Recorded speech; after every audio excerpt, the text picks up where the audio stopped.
我天生财神体质，平时买瓶可乐都能中汽车。公司靠着我写的数字100%中标，从倒闭边缘变成全市第3。直到我出差时随手买的彩票中了3000块，却被新来的财务要求全额上交。我解释是我自己的钱买的，财务火冒三丈。员工上班期间创造的收益都属于公司，你算老几？敢不遵守规定，你下班中了300万也和公司没关系，但上班时间中了3块钱，那也是公款。我懒得和他争，直接拨打了总裁未婚妻的电话，未婚妻却颇为认同。他说的有道理，要不是公司出钱让你出差，你也没这个中奖的机会。财务更加得意，老实点交钱吧，3000的奖金从你公司扣，再扣3万，作为对你私吞公款的罚金，让你长长记性。我攥紧手中的彩票，没有再争辩。1周后，公司参加年度最大一笔投标项目，所有人都看向我时，我淡淡一笑，不好意思，我已经离职了，没有填标书的义务。刚才顾总的话你听清楚了吧？许放满脸得意，他可是特意让我监督公司的不正之风，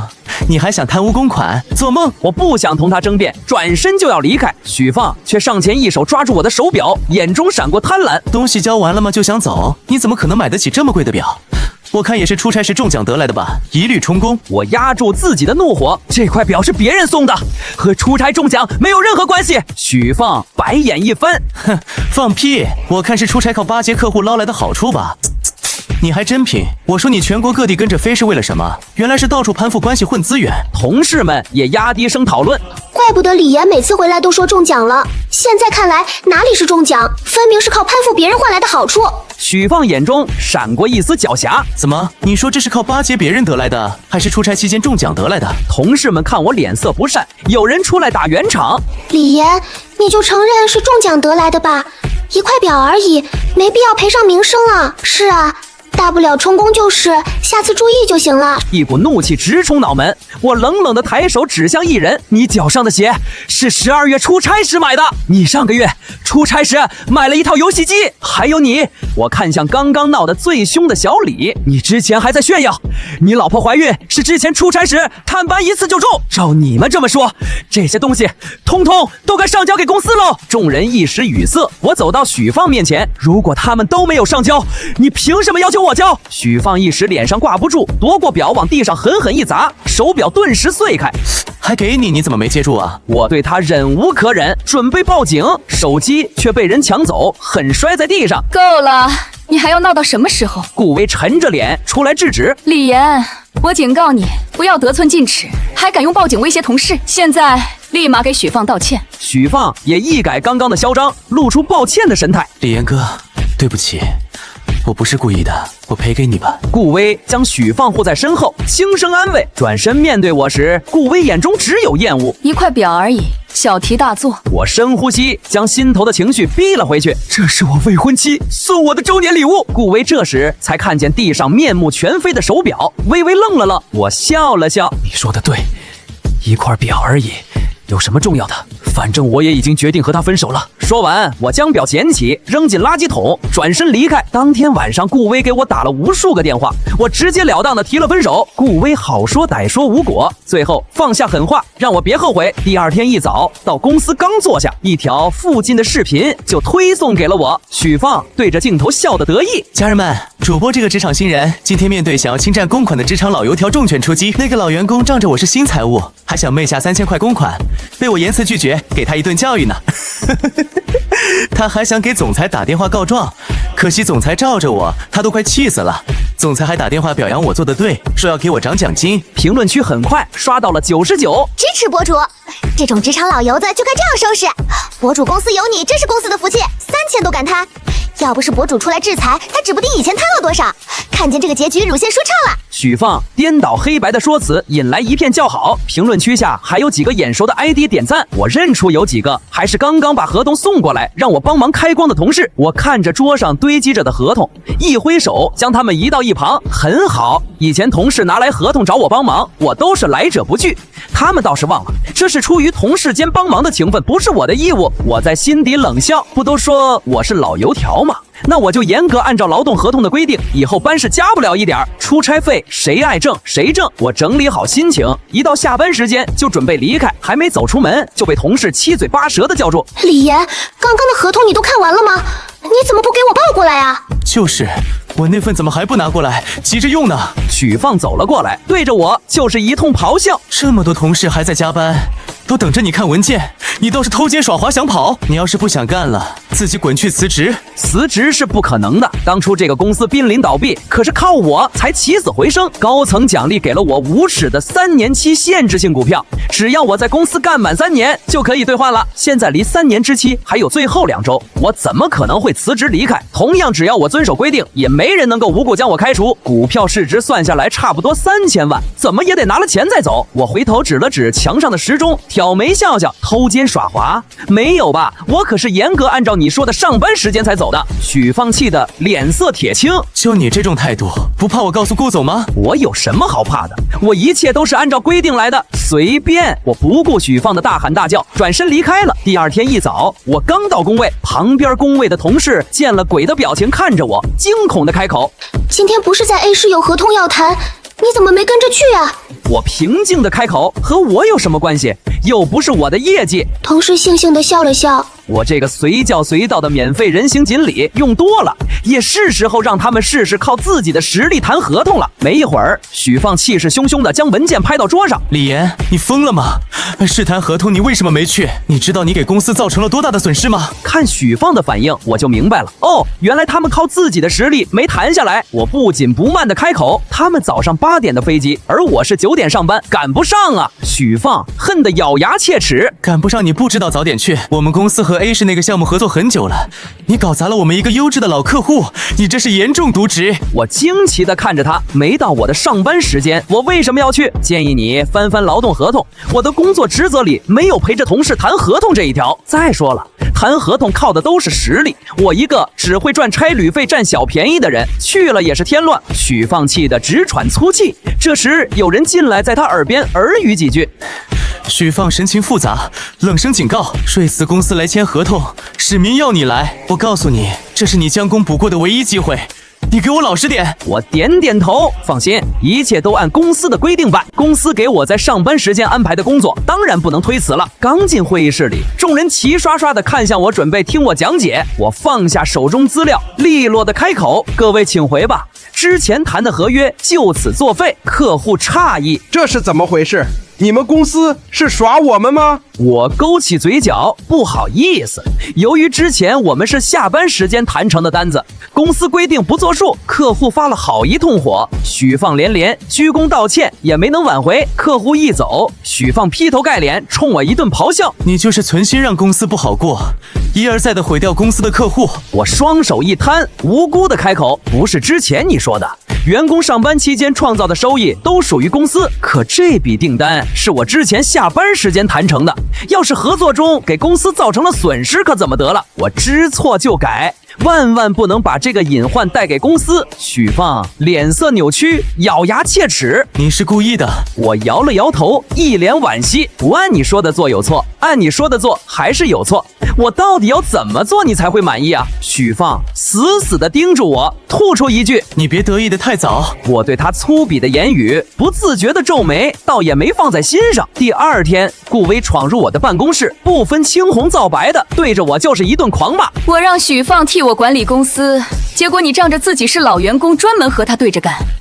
李岩，有你这么欺负人的吗？你别太把自己当盘菜了。”我气笑了。先不说许放一个才进公司的新人就能干总裁的活了，我还没说什么，他倒是跑去顾威那里颠倒黑白。话刚说出口，顾威就有些不耐烦：“我是总裁，你是总裁，许放能力出众，帮忙管理公司是我特批的。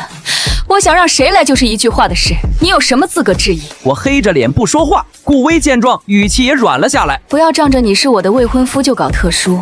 我说了，工作中要公私分明嘛。”我在心中冷笑，他别忘了，他能当上这个总裁，是因为我替他拿下了德胜集团的合作。好一个公私分明！德胜集团的今年的招标在下周，那就看看能力出众的许放和公私分明的他怎么拿下投标吧。第二天晨会上，当着公司所有人的面，公司认同了许放对我的处罚，不仅3000的奖金被没收，还要再扣3万作为对我私吞公款的罚金。许放得意地笑着：“那个谁，你上来做检讨吧，这样也好给大家做个警醒，提醒大家认清自己的身份，不要再犯。”他无非就是想羞辱我一番。我走上台，缓缓开口：“对不起，我错了。我错在没有遵守公司的规定，没有划分清楚自己的工作职责，多次无偿帮助同事审阅合同。我错在没有分清上下班时间，多次加班帮助公司谈订单。我已经意识到自己的错误，从今天起，我保证只完成属于自己的工作，下班期间绝不多加班1分钟。”众人纷纷炸开了锅。这怎么行？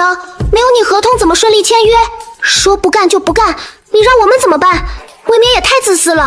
顾威更是被激怒，沉下了脸。李岩，这就是你反省出来的态度？你想威胁我？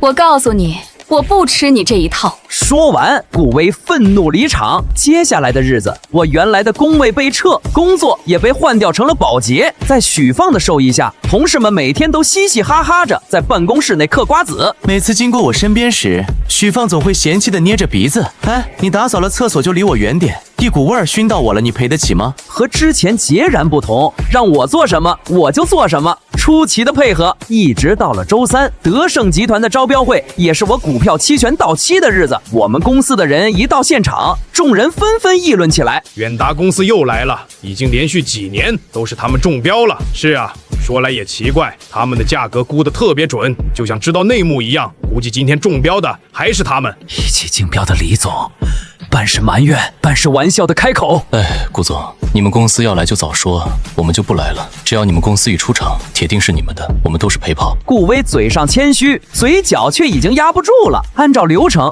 许放作为公司代表在台上介绍，赢得一片好评。他下台后压低声音向我炫耀：“这就是我们之间的差别。顾总可说了，这次投标成功后，他就要提拔我做财务总监，而你也只配扫一辈子厕所。”我低头看着表，没有说话。手机铃声响起，顾威赶忙接起，满脸恭敬：“是，程董，您放心，今年还是非我们莫属。”电话那头不知许诺了什么，顾威满脸激动。等挂断电话，顾威低头吩咐助理：“等下结束后的庆功宴记得预定好，还是往年那家。”转身又宣布道：“辛苦大家走个流程，等结束后，这个月所有人奖金翻倍。”大家纷纷欢呼，就盼着一结束奖金就到手。公司所有人对拿下德盛的标都觉得是板上钉钉的事儿。当进行到最后一步，要上台填写标书时，众人百无聊赖的催促：“哎，那个谁，快写，别耽误时间了。等下结束我还要去商场，马上就要发奖金了，我要去买上次舍不得的那个包。”台上的主办方再次催促，现场所有人的目光都汇聚在我身上。顾威不耐烦地呵斥：“快上去！你到底在磨蹭什么？”我专心地盯着表，滴答，指针刚好指向5点整。我微笑着起身：“不好意思，我现在已经离职了，没有填标书的义务。”现场顿时一片哗然，人们神色各异地打量着我，交头接耳的议论。顾威一把将我拽回座位，咬牙切齿地开口：“你疯了！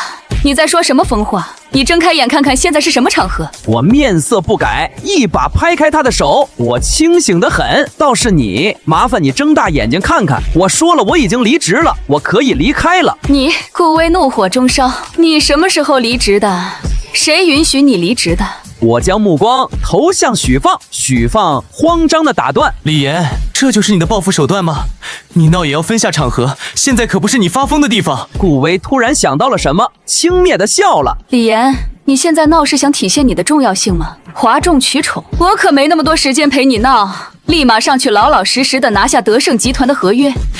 我还可以考虑事后补处罚你。”我皱眉，看来他不止眼睛不好使，耳朵也不好使。一起来的几名同事也纷纷开始抱怨：“你搞什么？不就和往年一样，上去写个数字就下来，有什么难度？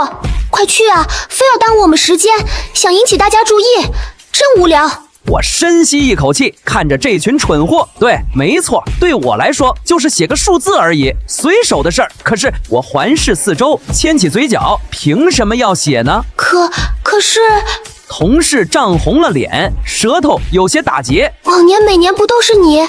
看来他们心里都清楚，只是对我的付出当作理所当然的。公司每年的员工为争取这个来德盛集团投标的机会，都打破了头，因为他们知道每年只用来等着走过场，不用出一分力，回去就可以美美拿奖金，接受嘉奖，然后一路高升，不会有任何风险，不用操任何一点心。今天陪着来的几位员工，也都是平时得顾威看中的人，都是顾威一手提拔上来的亲信。是，往年都是我，可从今年开始，我决定不写了。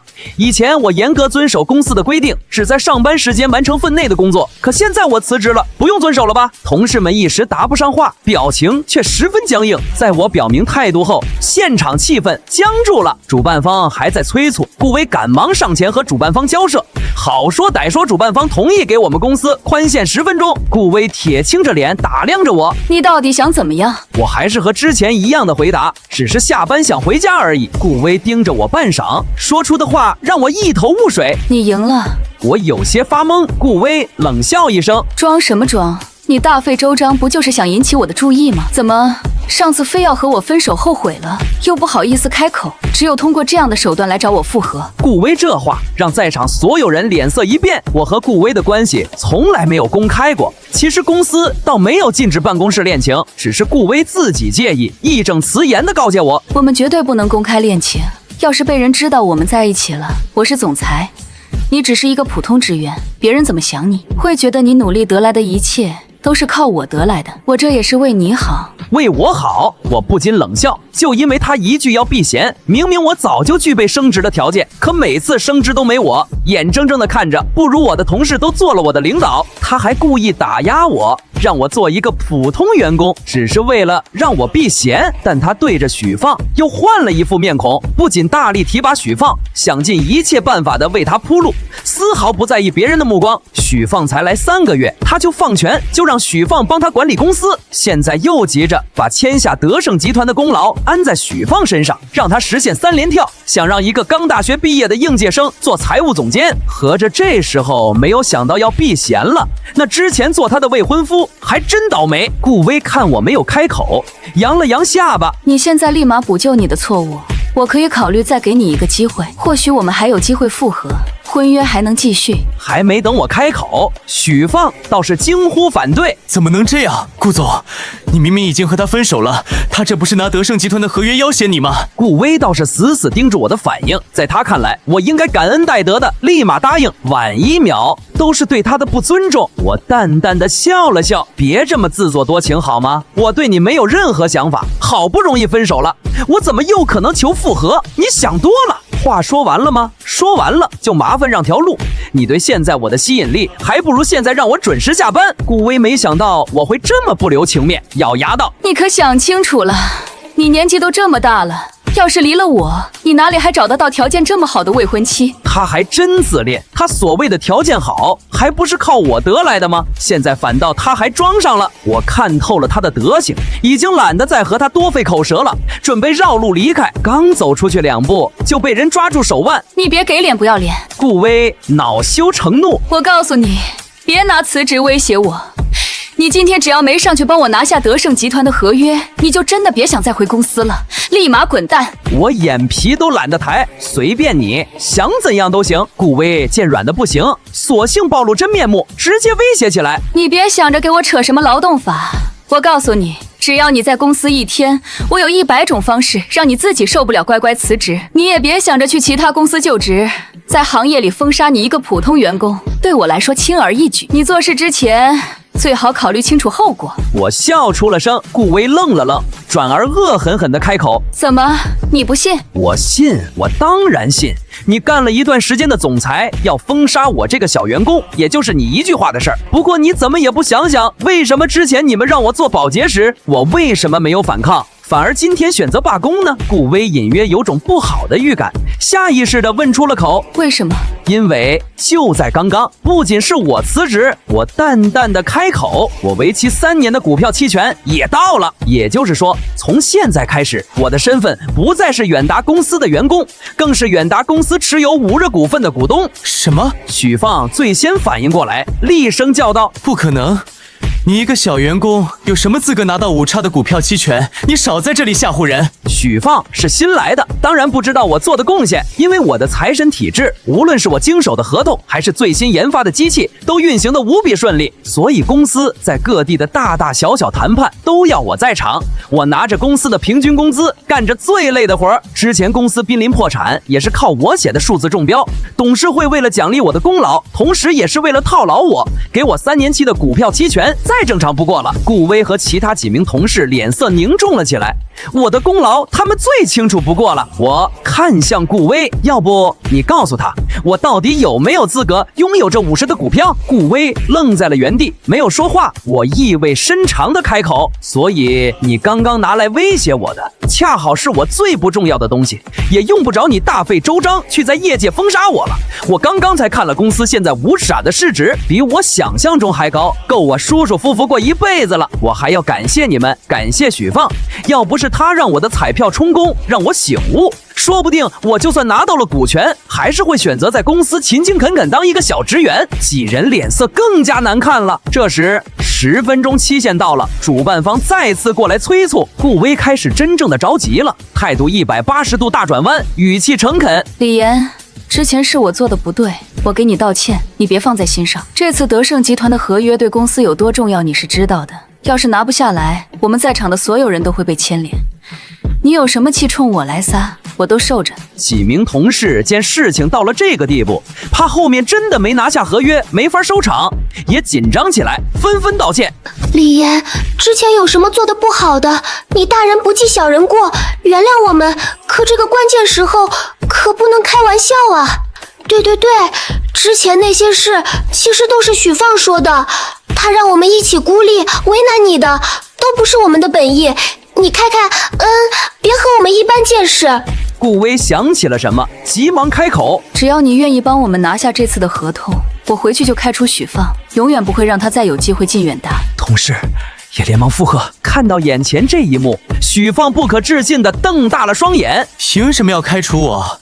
顾总，你不是说好要让我做财务总监的吗？怎么这个废物说2句你就被他骗了？闭嘴！顾威暴喝，不耐烦地动手扇了许放一耳光。都是你这个惹事精惹出来的麻烦。同事们也抱怨起来，指责许放的不是，就像当初不分青红皂白的指责我一样。我早就看穿了这群人的伪善，看着他们丑态百出，互相指责的样子，摇摇头，转身离去。顾威见我要走，也不敢再像刚刚一样对我阻拦和威胁。李岩，他狠心一咬牙，不顾众人的目光，对着我直直地跪了下去。李岩，算我求你了，这次可是程董给我下了军令状，让我必须拿下，不然我在公司的位置都可能不保。我们这么多年的感情了，我走到这一步有多不容易，你是知道的。你难道真的忍心毁了我？我答应你，拿下合约，咱们马上就去领证，好吗？顾威语气卑微的一遍遍恳求，我却只觉得恶心。我居高临下的看着他，你应该感谢我。你扪心自问，你现在拥有的一切，也都是3年前我替你拿下德胜的合约，你才有现在这个总裁的位置。我现在做的，不过是从你身上收回而已。任凭顾威怎么呼喊，我没有再停下脚步。到家后没多久，工作群里的消息提示音响个不停。我查看消息才知道投标的后续。我操！今天他们回来气压低的吓死人，我从来没有见过顾总脸色那么烂，心情当然不好了。出了那么大的岔子，还是总裁亲自带队。听说程董发了大火，要追究他们的责任呢。原来我走后，公司一行人大眼瞪小眼，根本没办法填写金额。其实哪怕就算我离开，他们也能通过自己准备材料估算好价格。可惜他们太多依赖我的能力，每次都是坐享其成，根本没有提前做准备，更没有计算任何一点预算。在主办方的催促下，顾威只能硬着头皮冲上去填报一个数字。最后报出来的数字和实际中标价差了108000里。由于太过荒谬，迅速在行业内传开，在业绩成了彻头彻尾的笑话。我只有一声叹息，他们现在面临的一切都是自找的。我并不多想，第2天早早的前往公司。我去递交辞职报告时却被扣下。我极力解释，对方只有冷冷一句：对不起，我们收到了联合实名举报，请您配合调查。我有些诧异，这才知道有人举报了我，理由是说我涉及出卖商业情报，导致公司蒙受巨大损失。现在别说兑换股票了，在我配合调查、洗脱嫌疑前，我连辞职都无法做到。我现在唯一能做的就是等待调查员前来调查。想起那天投标时的场景，我大概也知道是谁举报我了。果然，调查员前来问询。李岩先生，有人实名举报，你代表公司参加德盛集团投标时，提前泄露本公司机密给对手公司，并换走了团队的标书，导致公司投标失败。请问有这回事吗？我心下一沉，我想过就凭他们在德盛集团上的表现，肯定会被董事会追责，但没想到他们竟然这么无耻，为了逃脱责罚，居然选择把脏水泼到我身上，这都是毫无道理的污蔑，是有人蓄意报复。调查员皱眉，有些不解。可公司派去的剩余7人，分开问询时回答都一致，你的意思是所有人都污蔑你，可他们有什么理由这么做呢？看着调查员质疑的态度，我深吸一口气，如实讲述了当天发生的经过，并拿出了当天的录音作为佐证。当听到投标当天发生的经过时，调查员脸肉眼可见的黑了下去。我平静的开口，还有一点，我在投标当天工作内容已经变成了保洁，请问谁家投标会放着公司的精英团队不用，反而让保洁上场的呢？不仅如此，我索性就这段时间在公司的事全部拖出。当听到顾威居然让一个才来3个月的新人管理公司时，调查员也忍不住开口怒斥：这简直是闻所未闻！这么大一个公司，居然随意让新人操控，他以为是过家家吗？当我说到许放以公司规定强制要让我中的彩票充公时，调查员表情严肃：绝对不可能，公司这么多年从来没有过这样的规定。他这完全是蓄意抹黑，公司也不可能这样随心所欲地没收员工合法财产。李岩先生，请给我们一点时间，一定会给你一个合理的解释。我暂且回家等待。3天后，调查组的人通知我结果出来了，他们再次约谈了当天所有人。在录音证据下，他们所有的诬陷和人证都是那么的不堪一击，只能承认了自己的过失。还有一点，根据调查员针对彩票事件的调查，发现公司账上根本没有这笔款，也就是说，许方义证词言说的没收我3000元当公款，压根儿没有进公司的账户，全部进了他的私人账户。不仅如此，还在许放的私人账户中发现了很多本应该属于公司的货款，这完全就是私吞公款，零零总总加起来居然有63万。要知道，许放进公司一共才3个月，就吞了这么多钱，事情一出，整个公司都轰动了。我次啊！我当初一看这个小白脸就觉得不简单，63万，他怎么不直接把我们公司搬空算了？还说呢，人家才来就能吞这么多，还不是因为背后有人？哎，现在2个都逃不掉了。同事的话不假，许放之所以有机会吞这么多钱，全部是因为顾威在他背后撑腰，给了他不属于一个财务的权限。事情败露后，等待2人的当然是公司的起诉和职业生涯的终结。公司将2人告上法庭，加上2人对公司造成的损失，公司一共向他们2人索赔1393万元罚金。面对天价罚金，2人都拿不出。期间顾威还来找过我。李岩，许放做的事我是一点都不知道，这怎么能怪到我头上？现在公司要我赔这么多钱，我怎么可能拿得出来？都怪许放那个惹事精胆大包天，敢做出这种事。顾威一直在诉说自己有多无辜，自己是怎么被许放欺骗，拉进了这趟浑水。顾威满脸怒火地咒骂许放，哪怕许放现在也被控制起来了，遭受的罚金只会比他更多，他却完全没有了当初对许放的维护，现在只剩下对许放的痛恨，恨得牙痒痒。最后，顾威一脸憔悴地说出了这趟来的真实目的。我知道你手里有公司无炒的股份，能换个几千万，你能不能先给我用用？我要是还不上钱，公司会把我送去监狱的。我们俩的关系，你不会见死不救吧？等他说完，我平静地纠正：第一，你说你无辜，一切都是许放的问题。我建议你看看劳动合同，你作为总裁的职责是什么？为了他滥用权力，你这叫渎职。第二，我的股份和你有什么关系？别一天到晚总盯着不属于自己的东西。我们现在的关系就是陌生人，你要是对着我也张得了口，那建议你去网上发起众筹，来得更快。真是可笑，都分手了还舔着脸找我，替他还天价罚金，人的脸皮怎么这么厚？我不再关心他们2人什么时候进监狱，只关心我的股票什么时候兑现。等限制解除后，我第一时间就卖掉了所有股票，准备给自己放个长假，好好休息一下。至于工作，谁爱干谁干吧。我天生财神体质，平时买瓶可乐都能中汽车，公司靠着我写的数字100%中标，从倒闭边缘变成全市第3。直到我出差时随手买的彩票中了3000块，却被新来的财务要求全额上交。我解释是我自己的钱买的。员工上班期间创造的收益都属于公司，你算老几？哼，敢不遵守规定，你下班中了300万也和公司没关系，但上班时间中了3块钱，那也是公款。我懒得和他争，直接拨打了总裁未婚妻的电话。他说的有道理，要不是公司出钱让你出差，你也没这个中奖的机会。老实点交钱吧，3000的奖金从你工资扣，再扣3万，作为对你私吞公款的罚金，让你长长记性。我攥紧手中的彩票，没有再争辩。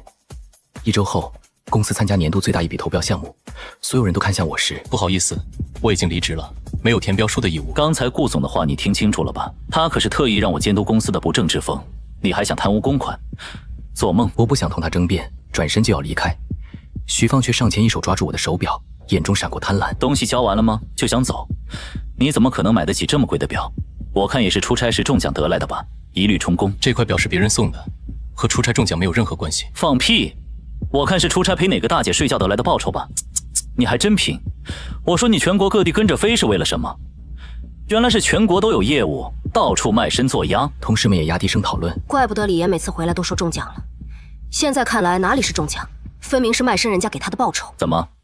你说这是陪黄脸婆睡觉换来的，还是出差期间中奖得来的？同事们看我脸色不善，有人出来打圆场。李岩，你就承认是中奖得来的吧，1块表而已，没必要赔上名声啊。是啊，大不了充公就是，下次注意就行了。一股怒气直冲脑门，我冷冷地抬手指向艺人。你脚上的鞋是12月出差时买的，你上个月出差时买了一套游戏机。还有你。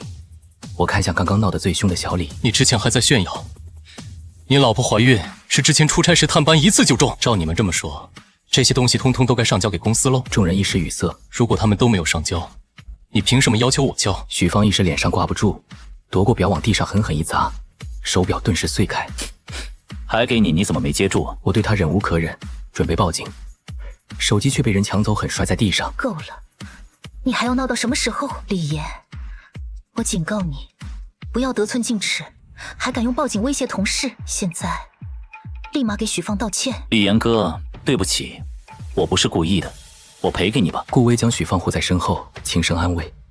转身面对我时，顾威眼中只有厌恶。1块表而已，小题大做。这是我未婚妻送我的周年礼物。顾威这时才看见地上面目全非的包表，微微愣了愣。你说的对，1块表而已，有什么重要的？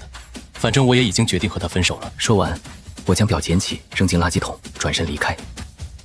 当天晚上，顾威给我打了无数个电话，我直截了当的提了分手。顾威好说歹说无果，最后放下狠话，让我别后悔。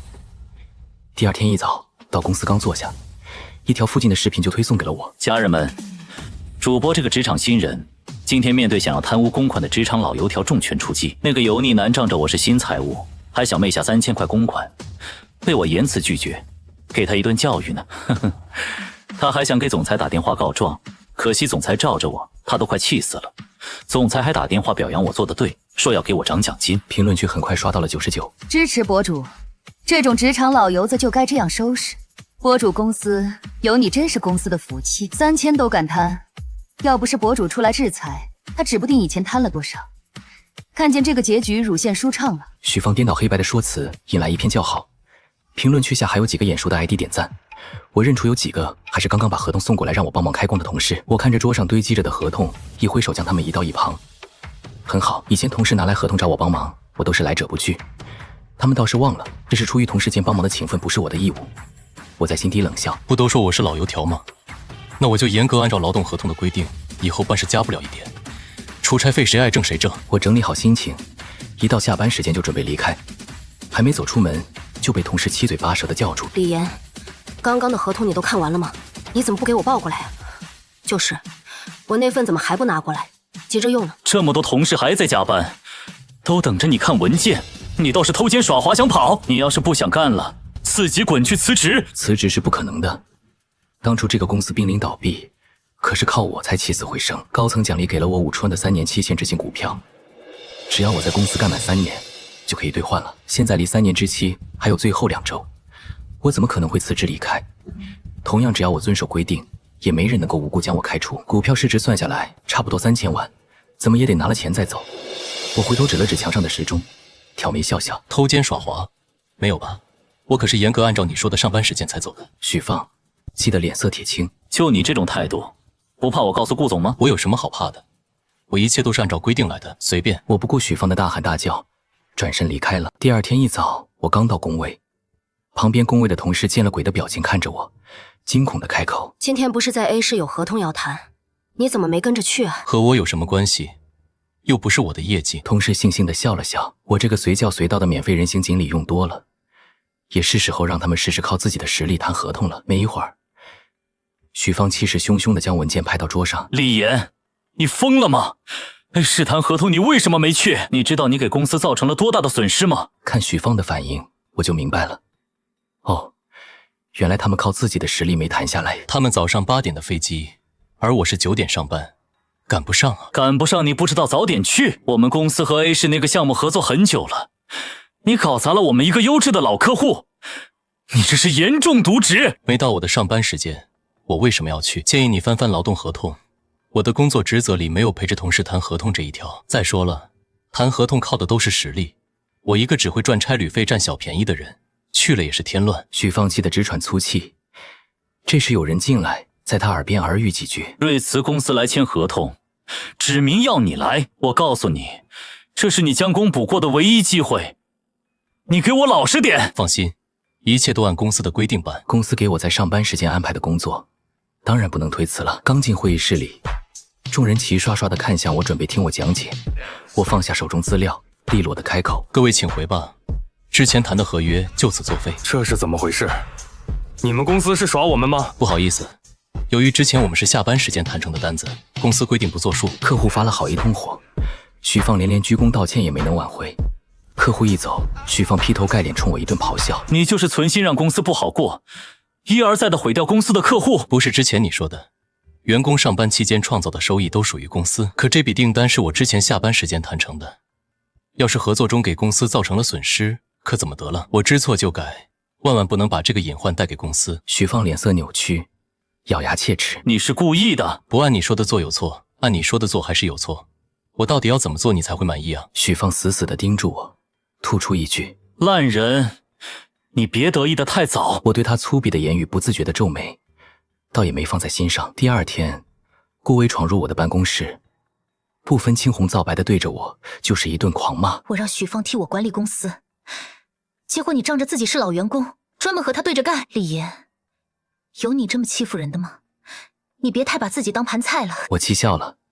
先不说许放一个才进公司的新人就能干总裁的活了，我还没说什么，他倒是跑去顾威那里颠倒黑白。话刚说出口，顾威就有些不耐烦：“我是总裁，你是总裁，许放能力出众，帮忙管理公司是我特批的，我想让谁来就是一句话的事，你有什么资格质疑？”我黑着脸不说话，顾威见状语气也软了下来：“不要仗着你是我的未婚夫就搞特殊，我说了，工作中要公私分明吗？”我在心中冷笑，他别忘了，他能当上这个总裁，是因为我替他拿下了德胜集团的合作。好一个公私分明！德胜集团的今年的招标在下周，那就看看能力出众的许放和公私分明的他怎么拿下投标吧。第二天晨会上，当着公司所有人的面，公司认同了许放对我的处罚，不仅3000的奖金被没收，还要再扣3万作为对我私吞公款的罚金。许放得意地笑着：“那个谁，你上来做检讨吧，这样也好给大家做个警醒，提醒大家认清自己的身份，不要再犯。”他无非就是想羞辱我一番。我走上台，缓缓开口：“对不起，我错了。我错在没有遵守公司的规定，没有划分清楚自己的工作职责，多次无偿帮助同事审阅合同。我错在没有分清上下班时间，多次加班帮助公司谈订单。我已经意识到自己的错误，从今天起，我保证只完成属于自己的工作，下班期间绝不多加班1分钟。”众人纷纷炸开了锅：“这怎么行？没有你合同，怎么顺利签约？说不干就不干，你让我们怎么办？未免也太自私了。”顾威更是被激怒，沉下了脸：“李岩，这就是你反省出来的态度？你想威胁我？我告诉你，我不吃你这一套。”说完，顾威愤怒离场。接下来的日子，我原来的工位被撤，工作也被换掉成了保洁。在许放的授意下，同事们每天都嘻嘻哈哈着。在办公室内嗑瓜子。每次经过我身边时，许放总会嫌弃地捏着鼻子。哎，你打扫了厕所就离我远点儿，一股味儿熏到我了，你赔得起吗？和之前截然不同，让我做什么我就做什么，出奇的配合。一直到了周三，德盛集团的招标会，也是我股票期权到期的日子。我们公司的人一到现场，众人纷纷议论起来。远达公司又来了，已经连续几年都是他们中标了。是啊，说来也奇怪，他们的价格估得特别准，就像知道内幕一样。估计今天中标的还是他们。李总半是埋怨，半是玩笑的开口：“哎，顾总，你们公司要来就早说，我们就不来了。只要你们公司一出场，铁定是你们的，我们都是陪跑。”顾威嘴上谦虚，嘴角却已经压不住了。按照流程，许芳作为公司代表在台上介绍，赢得一片好评。他下台后压低声音向我炫耀：“这就是我们之间的差别。顾总可说了，这次投标成功后，他就要提拔我做财务总监，而你也只配扫一辈子厕所。”我低头看着表，没有说话。手机铃声响起，顾威赶忙接起，满脸恭敬：“是，程董，您放心，今年还是非我们莫属。”电话那头不知许诺了什么，顾威满脸激动。等挂断电话，顾威低头吩咐助理：“等下结束后的庆功宴，记得预定好，还是往年那家。”转身又宣布道：“辛苦大家走个流程，等结束后，这个月所有人奖金翻倍。”大家纷纷欢呼，就盼着一结束奖金就到手。公司所有人对拿下德盛的标都觉得是板上钉钉的事。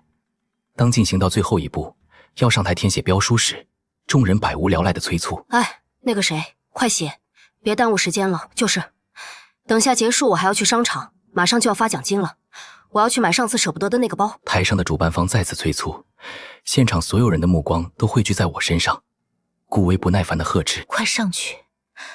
你到底在磨蹭什么？”我专心地盯着表，滴答，指针刚好指向5点整。我微笑着起身：“不好意思，我现在已经离职了，没有填标书的义务。”现场顿时一片哗然，人们神色各异地打量着我，交头接耳的议论。顾威一把将我拽回座位，咬牙切齿地开口：“你疯了！你在说什么疯话？你睁开眼看看，现在是什么场合？”我清醒得很，倒是你，麻烦你睁大眼睛看看。我说了，我已经离职了，我可以离开了。你什么时候离职的？谁允许你离职的？我将目光投向许芳：“李岩，你的报复手段吗？你闹也要分下场合，现在可不是你发疯的地方。”顾威突然想到了什么，轻蔑地笑了：“李岩，你现在闹是想体现你的重要性吗？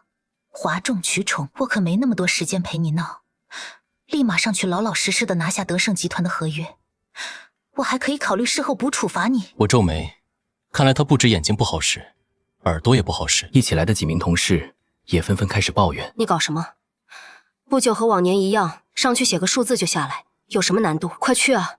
非要耽误我们时间，想引起大家注意，真无聊。”我深吸一口气，看着这群蠢货：“对，没错，对我来说就是写个数字而已，随手的事。可是凭什么要写呢？”同事涨红了脸，舌头有些打结。可是往年每年不都是你？看来他们心里都清楚，只是对我的付出当作理所当然的。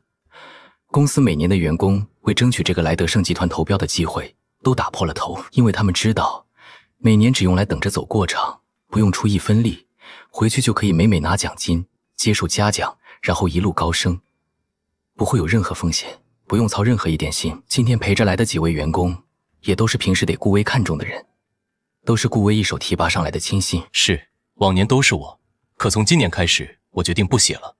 以前我严格遵守公司的规定，只在上班时间完成分内的工作，可现在我辞职了，不用遵守了吧？同事们一时答不上话，表情却十分僵硬。在我表明态度后，现场气氛僵住了。主办方还在催促，顾威赶忙上前和主办方交涉，好说歹说主办方同意给我们公司宽限10分钟。顾威铁青着脸打量着我：“你到底想怎么样？”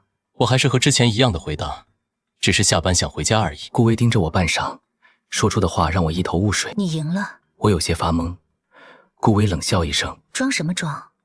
你大费周章不就是想引起我的注意吗？怎么，上次非要和我分手后悔了，又不好意思开口，只有通过这样的手段来找我复合。顾威这话让在场所有人脸色一变。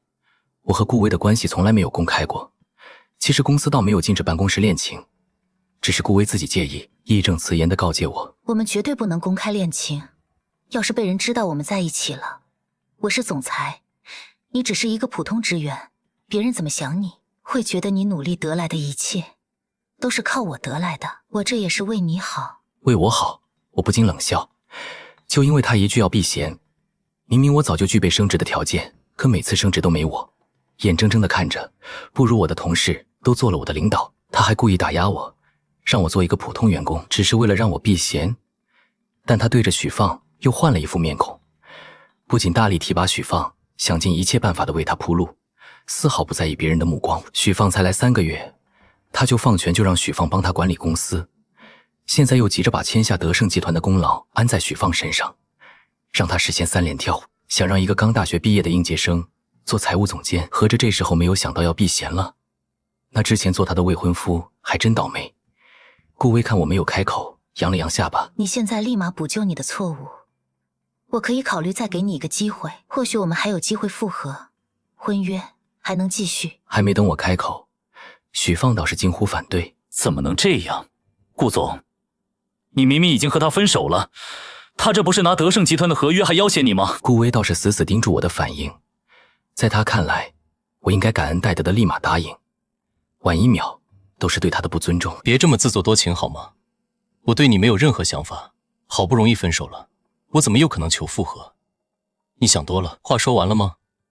说完了就麻烦让条路。你对现在我的吸引力还不如现在让我准时下班。顾威没想到我会这么不留情面，咬牙道：你可想清楚了，你年纪都这么大了，要是离了我，你哪里还找得到条件这么好的未婚妻？他还真自恋，他所谓的条件好还不是靠我得来的吗？现在反倒他还装上了。我看透了他的德性，已经懒得再和他多费口舌了，准备绕路离开。刚走出去2步就被人抓住手腕。哼，你别给脸不要脸，我告诉你，别拿辞职威胁我。你今天只要没上去帮我拿下德胜集团的合约，你就真的别想再回公司了，立马滚蛋！随便你，想怎样都行。你别想着给我扯什么劳动法，我告诉你，只要你在公司1天，我有100种方式让你自己受不了乖乖辞职。你也别想着去其他公司就职，在行业里封杀你一个普通员工，对我来说轻而易举。你做事之前最好考虑清楚后果。我笑出了声。顾威愣了愣，转而恶狠狠地开口：怎么，你不信？我信，我当然信。你干了一段时间的总裁，要封杀我这个小员工，也就是你一句话的事。不过你怎么也不想想，为什么之前你们让我做保洁时，我为什么没有反抗，反而今天选择罢工呢？顾威隐约有种不好的预感，下意识地问出了口：为什么？因为就在刚刚，不仅是我辞职，我为期3年的股票期权也到了。也就是说，从现在开始，我的身份不再是远达公司的员工，更是远达公司持有50%股份的股东。什么？不可能！你一个小员工，有什么资格拿到无偿的股票期权？你少在这里吓唬人！许放是新来的，当然不知道我做的贡献，因为我的财神体制，无论是我经手的合同，还是最新研发的机器，都运行得无比顺利，所以公司在各地的大大小小谈判都要我在场。我拿着公司的平均工资，干着最累的活。之前公司濒临破产，也是靠我写的数字中标。董事会为了奖励我的功劳，同时也是为了套牢我，给我3年期的股票期权再正常不过了。顾威和其他几名同事脸色凝重了起来，我的功劳他们最清楚不过了。要不你告诉他，我到底有没有资格拥有这5%的股票？顾威愣在了原地，没有说话。我意味深长地开口：所以你刚刚拿来威胁我的，恰好是我最不重要的东西，也用不着你大费周章去在业界封杀我了。我刚刚才看了公司现在5展的市值，比我想象中还高，够我舒舒服服过一辈子了。我还要感谢你们，感谢许放，要不是他让我的彩票充公，让我醒悟，说不定我就算拿到了股权，还是会选择在公司勤勤恳恳当一个小职员。几人脸色更加难看了。这时10分钟期限到了，主办方再次过来催促。顾威开始真正的着急了，态度180度大转弯，语气诚恳：李岩，之前是我做的不对，我给你道歉，你别放在心上。这次德胜集团的合约对公司有多重要，你是知道的。要是拿不下来，我们在场的所有人都会被牵连。你有什么气冲我来撒，我都受着。几名同事见事情到了这个地步，怕后面真的没拿下合约，没法收场，也紧张起来，纷纷道歉。李岩，之前有什么做的不好的，你大人不计小人过，原谅我们。可这个关键时候可不能开玩笑啊！对，之前那些事其实都是许放说的，他让我们一起孤立为难你的，都不是我们的本意。你开恩，别和我们一般见识。顾威想起了什么，急忙开口：只要你愿意帮我们拿下这次的合同，我回去就开除许放，永远不会让他再有机会进远大。同事也连忙附和。看到眼前这一幕，许放不可置信地瞪大了双眼。凭什么要开除我？顾总，你不是说好要让我做财务总监的吗？怎么这个废物说2句你就被他骗了？闭嘴！都是你这个废物惹出来的事，要是没有你，我们根本不会有现在的麻烦。不耐烦地动手扇了许放一耳光，同事们也抱怨起来，指责许放的不是，就像当初不分青红皂白地指责我一样。我早就看穿了这群人的伪善，看着他们丑态百出互相指责的样子，摇摇头转身离去。顾威见我要走，也不敢再像刚刚一样对我阻拦和威胁。李岩，他狠心一咬牙，不顾众人的目光，对着我直直地跪了下去。李岩，算我求你了，这次可是程董给我下了军令状，让我必须拿下，不然我在公司的位置都可能不保。我们这么多年的感情了，我走到这一步有多不容易，你是知道的。你难道真的忍心毁了我？我答应你，拿下合约，咱们马上就去领证，好吗？顾威语气卑微的一遍遍恳求，我却只觉得恶心。你应该感谢我，你扪心自问，你现在拥有的一切也都是3年前我替你拿下德胜的合约，你才有现在这个总裁的位置。我现在做的不过是从你身上收回而已。任凭顾威怎么呼喊，我没有再停下脚步。到家后没多久，工作群里的消息提示音响个不停，我查看消息才知道投标的后续。卧槽，今天他们回来气压低的吓死人，我从来没有见过顾总脸色那么烂，心情当然不好了。出了那么大的岔子，还是总裁亲自带队。听说程董发了大火，要追究他们的责任呢。原来我走后，公司一行人大眼瞪小眼，根本没办法填写金额。其实哪怕就算我离开，他们也能通过自己准备材料估算好价格，可惜他们太多依赖我的能力，每次都是坐享其成，根本没有提前做准备，更没有计算任何一点预算。在主办方的催促下，顾威只能硬着头皮冲上去填报一个数字，最后报出来的数字和实际中标价差了10万8千里。由于太过荒谬，迅速在行业内传开，在业绩成了彻头彻尾的笑话。我只有一声叹息，他们现在面临的一切都是自找的。我并不多想，第二天早早的前往公司。我去递交辞职报告时却被扣下。对不起，我们收到了联合实名举报，请您配合调查。我有些诧异，这才知道有人举报了我，理由是说我涉及出卖商业情报，导致公司蒙受巨大损失。现在别说兑换股票了，在我配合调查洗脱嫌疑前，我连辞职都无法做到。我现在唯一能做的就是等待调查员前来调查。想起那天投标时的场景，我大概也知道是谁举报我了。果然调查员前来问询。李岩先生，有人实名举报，你代表公司参加德胜集团投标时，提前泄露本公司机密给对手公司，并换走了团队的标书，导致公司投标失败，请问有这回事吗？我心下一沉，我想过就凭他们在德胜集团上的表现，肯定会被董事会追责，但没想到他们竟然这么无耻，为了逃脱责罚，居然选择把脏水泼到我身上。这都是毫无道理的污蔑，是有人蓄意报复。可公司派去的剩余7人分开问询时回答都一致，你的意思是所有人都污蔑你？可他们有什么理由这么做呢？看着调查员质疑的态度，我深吸一口气，如实讲述了当天发生的经过，并拿出了当天的录音作为佐证。当听到投标当天发生的经过时，调查员脸肉眼可见的黑了下去。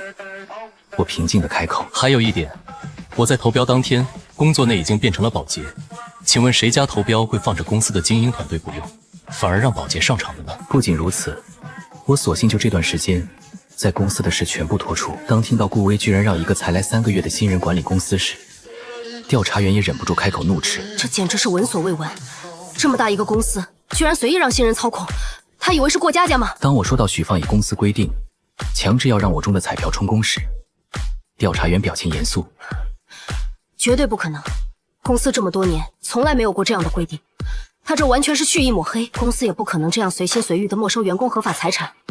李岩先生，请给我们一点时间，一定会给你一个合理的解释。”我暂且回家等待。3天后，调查组的人通知我结果出来了，他们再次约谈了当天所有人。在录音证据下，他们所有的诬陷和人证都是那么的不堪一击。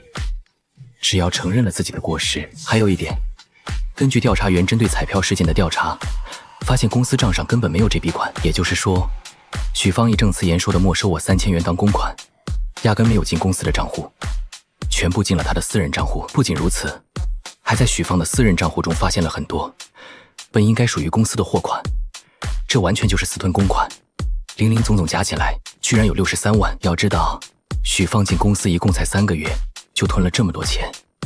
事情一出，整个公司都轰动了。我靠！我当初一看这个小白脸就觉得不简单，63万，他怎么不直接把我们公司搬空算了？还说呢，人家才来就能吞这么多，还不是因为背后有人？哎，现在2个都逃不掉了。同事的话不假，许芳之所以有机会吞这么多钱，全部是因为顾威在他背后撑腰，给了他不属于一个财务的权限。事情败露后，等待2人的当然是公司的起诉和职业生涯的终结。公司将2人告上法庭，加上2人对公司造成的损失，公司一共向他们2人索赔1393万元罚金。面对天价罚金，2人都拿不出。期间，顾威还来找过我。李岩，许放做的事，我是一点都不知道，这怎么能怪到我头上？现在公司要我赔这么多钱，我怎么可能拿得出来？都怪许芳那个小白脸胆大包天，敢做出这种事。顾威一直在诉说自己有多无辜，自己是怎么被许芳欺骗，拉进了这趟浑水。顾威满脸怒火地咒骂许芳，哪怕许芳现在也被控制起来了，遭受的罚金只会比他更多，他却完全没有了当初对许芳的维护，现在只剩下对许芳的痛恨，恨不得将她碎尸万段。最后，顾威一脸憔悴地说出了这趟来的真实目的。我知道你手里有公司5%的股份，能换个几千万，你能不能先给我用用？我要是还不上钱，公司会把我送去监狱。我们俩的关系，你不会见死不救吧？等他说完，我平静地纠正：第一，你说你无辜，一切都是许放的问题。我建议你看看劳工合同，你作为总裁的职责是什么？为了他滥用权力，你这叫渎职。第二，我的股份和你有什么关系？别一天到晚总盯着不属于自己的东西。我们现在的关系就是陌生人，你要是对着我也张得了口，那建议你去网上发起众筹来得更快。真是可笑，都分手了，还舔着脸找我替他还天价罚金，人的脸皮怎么这么厚？我不再关心他们2人什么时候进监狱，只关心我的股票什么时候兑现。等限制解除后，我第一时间就卖掉了所有股票，准备给自己放个长假，好好休息一下。至于工作，谁爱干谁干吧，小爷我不伺候了。